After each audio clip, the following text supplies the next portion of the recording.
परम शांति। जो कृष्ण अवतार के वक्त का जो ज्ञान था वो अलग था और आज का जो ज्ञान है वो एकदम अलग है। ये ज्ञान बिल्कुल पहले ही बोला है कि नई दुनिया के लिए नया ज्ञान चाहिए। अब नई दुनिया मतलब एकदम नई दुनिया मतलब जो कोई सोच भी नहीं सकता ऐसा। और जो बीके में गए इनको वाणियों में पता है कि बेहद का बाप बेहद के बच्चों से बेहद की बातें करता है। तो यहाँ बेहद का ज्ञान देकर बेहद का विश्व परिवर्तन, यह आत्माओं की मुक्ति, जीवन मुक्ति का कार्य होना है। आज तक कभी न किसी ने सोचा, न समझा, न ऐसा ज्ञान दिया, क्योंकि जब तक आत्माओं की मुक्ति नहीं देंगे तब तक ये दुनिया नहीं बदलेगी। और यहाँ कोई केवल एक धरती की नहीं, एक ब्रह्मांड या गैलेक्सी या यूनिवर्स या ग्रेट यूनिवर्स या ग्रेट ग्रेट नहीं, मल्टीवर्स की बात है। क्योंकि बेहद के ज्ञान के आधार से दूसरे जो ग्रेट मल्टीवर्स हैं उसमें, दूसरे मल्टीवर्स में तो परम तत्वों की दुनिया है, अमर लोक है, मृत्यु लोक नहीं है। वहाँ केवल एक ही मल्टीवर्स में जहाँ सोलर सिस्टम है वहाँ स्थूल वतन में मृत्यु लोक है। तो ऐसी दुनिया नहीं चल सकती, इसलिए पूरा परिवर्तन के लिए असंभव कार्य है। जो असंभव कार्य को संभव करना है हर कोई आत्मा को, चाहे कोई भी आत्मा हो, चाहे 33 कोटि देवता वाली हो या बेहद की हो, उनको पहले ज्ञान लेना पड़ेगा, ज्ञान समझना पड़ेगा, अंत में सब ज्ञान चलेगा। अंत में सभी दुनिया की हर चैनलों में अंत में ज्ञान चलेगा, केवल ज्ञान ही होगा हर जगह। तो नई दुनिया के लिए नया ज्ञान देखेंगे, सोचेंगे और सभी ज्ञान लेकर योग करेंगे, आत्मस्वरूप में स्थित हो गए और परम शांति के वायुमंडल से परम शांति भरेंगे, लोगों को परम शांति मिलेगी और फिर अंत में परम शांति के साथ परम लाइट जाएगी तो वायुमंडल में पावर भरेगा, तो सभी आत्माओं को मुक्ति, जीवन मुक्ति मिलेंगी। पहले भारत में परम शांति डालेंगे, फिर धीरे धीरे भारत में ही मुक्ति, जीवन मुक्ति का कार्य चलेगा, फिर पूरी धरती पर चलेगा, फिर धीरे धीरे पूरे ब्रह्मांड में, फिर गैलेक्सी, यूनिवर्स, फिर मल्टीवर्स में चलेगा। तो ये बिल्कुल नई दुनिया के लिए नया ज्ञान है। कृष्ण अवतार में तो ज्ञान था ही नहीं, कृष्ण अवतार में तो ज्ञान था ही नहीं, इसलिए नई दुनिया, पूरी नई दुनिया बनाना है। और ये ज्ञान जो असंभव कार्य है, असंभव कार्य क्या है? आत्मस्वरूप में स्थित होकर परम शांति के वाइब्रेशन फैलाना।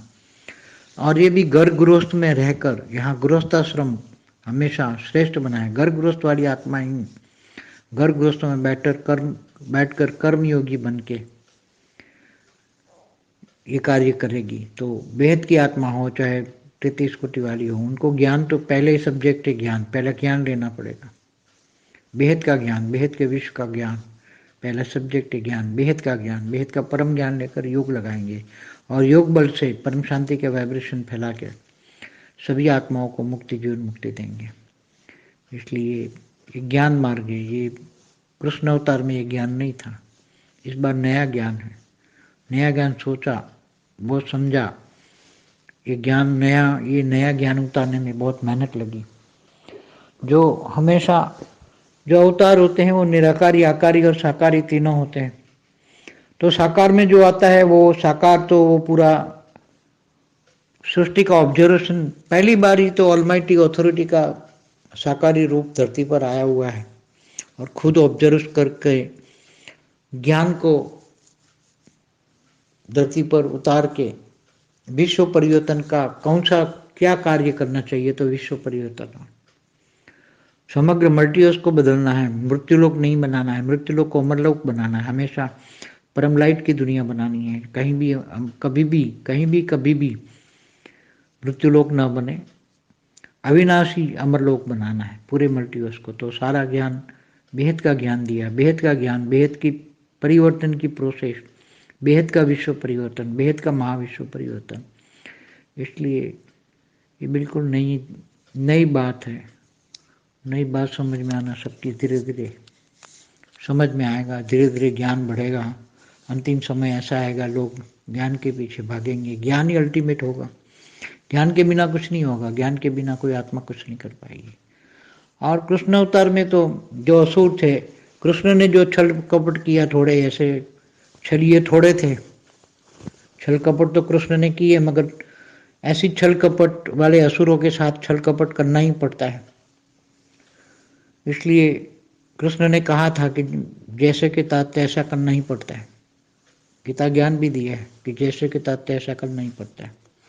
तो यहाँ तो ज़्यादातर आप धरती पर देख सकते हो, अनेक धर्म मठ पंच संप्रदाय की आत्मा आई हैं, आपस में ही लड़ रही हैं और थर्ड वर्ल्ड वॉर की तैयारी हो रही है।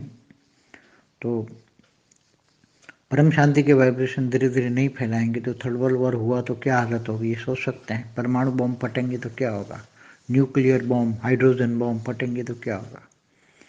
तो आत्मा तो रहेगी, आत्मा फिर क्या हालत होगी, आत्माओं की हालत क्या होगी, आत्मा जब मरती हैं तो क्या हालत होगी।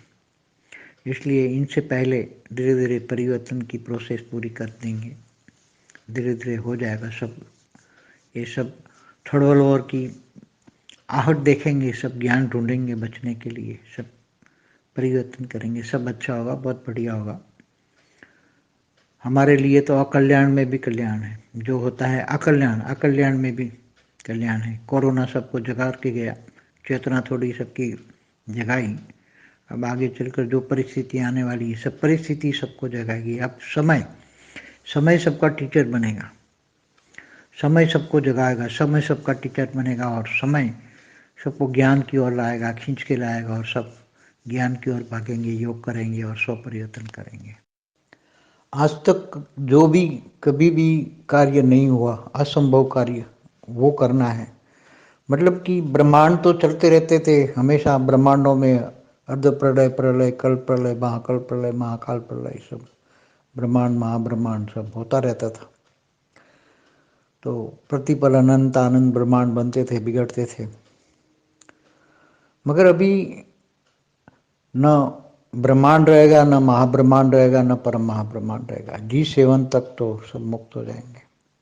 पूरे मल्टीवर्स में केवल 10% आत्मा ही, जो G8 से G17 तक आत्मा है, जो पावरफुल आत्मा है, वही बचेगी, मतलब जीवन मुक्ति में जाएगी। बाकी तो सब आत्माएं मुक्त हो जाएगी।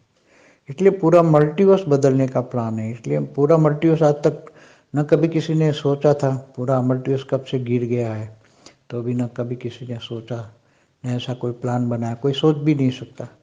केवल एक ब्रह्मांड की बात भी नहीं सोच सकता है, एक सोलर सिस्टम को परिवर्तन या गैलेक्सी को परिवर्तन करना, उसको अविनाशी परम धाम बनाना, अविनाशी जिसका विनाश ना हो, मृत्यु लोक को अमर लोक बनाना, वो कोई सोच भी नहीं सकता। तत्वों को परिवर्तन करना, 5 तत्वों को परिवर्तन करना, क्योंकि आज तक हमेशा धरती पर या ब्रह्मांड में या महाब्रह्मांड में यही होता रहा है। अर्ध प्रलय, प्रलय, कल्प प्रलय, महाकल्प प्रलय, फिर ब्रह्मांड बनाएंगे, सर्जन, ब्रह्मांडों का भी सर्जन विसर्जन होता रहता है। महाशिव की एक पल में अनंत आनंद ब्रह्मांड बनते हैं, बिगड़ते रहते हैं। इसलिए महाकाल प्रलय भी होता है।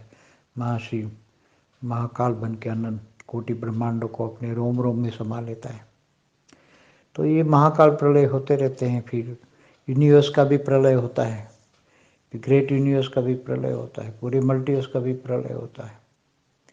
तो ये सब प्रलय चलते रहते हैं। प्रलय अभी नया सा प्रलय आएगा, सब हमेशा अविनाशी अमर लोक बन जाएगा पूरा मल्टीवर्स।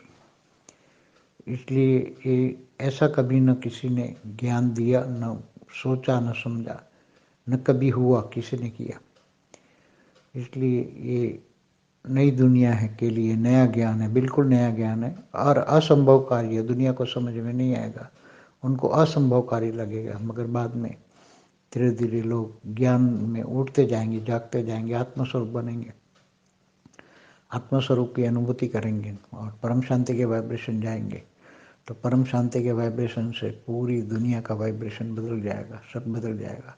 बदलते हुए नज़ारे देखेंगे योग बल से, तब सब जाग जाएंगे। परम शांति।